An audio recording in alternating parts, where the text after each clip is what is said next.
मैं विफल स्प्राउट हूँ, एक जादूगर जो समुंदर में रहता है। मेरे पास एक दिलचस्प कहानी है कि मैं यहाँ कैसे रहने आया। चलो मेरे साथ इसे जाने। एक समय की बात है, विशाल और लहराते हुए पन्ना सागर के बीचों बीच एक बूढ़ा जादूगर रहता था, जिसका नाम था विफल स्प्राउट। विफल स्प्राउट दूसरे जादूगरों की तरह नहीं था। जहाँ बाकी जादूगर अंधेरी, तूफानी मीनारों या घने धुंधले जंगलों में रहना पसंद करते थे, वहीं उसने समुद्र के बीच एक बड़े पत्थर पर अपना आरामदायक घर बनाया था। मछलियाँ उसके दरवाजे के चारों ओर तैरती थीं और कभी कभी जेलीफिश उसकी खिड़कियों के पास से गुजरते हुए उसे चुपचाप नमस्ते कह जाती थीं। अब विफल स्प्राउट की एक छोटी सी परेशानी थी, उसकी जादुई ताकतें हमेशा वैसी नहीं चलती थीं जैसी वह चाहता था, या जब वह अपनी झाड़ू को सफाई के लिए बुलाता, वह झाड़ू इतनी जोर शोर से सफाई करने लगती कि उसकी फर्श इतनी चमकदार हो जाती कि उसने एक बार अपनी ही परछाई को देखकर सोचा कि कोई मेहमान आ गया है। एक दिन विफल स्प्राउट ने एक ऐसा जादुई मंत्र बनाने का सोचा जिससे वह समुद्री जीवों की भाषा समझ सके।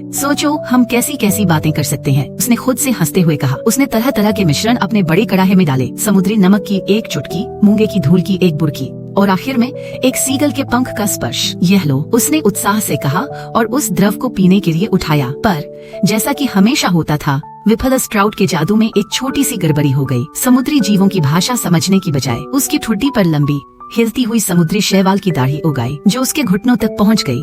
फिर भी विफल स्प्राउट ने स्थिति को मजेदार बनाने का निर्णय लिया। अपनी नई मछली वाली दाढ़ी के दोस्तों के साथ वह डॉल्फिन के साथ बातें करता, व्हेल के साथ गाता और यहाँ तक कि एक छोटा सा संगीत कार्यक्रम भी आयोजित करता, जिसमें एंजलफिश का एक गाना मंडली उनके लिए प्रस्तुति देती। अंत में एक सुनहरी सुबह विफल स्प्राउट को एक मीठा आश्चर्य मिला।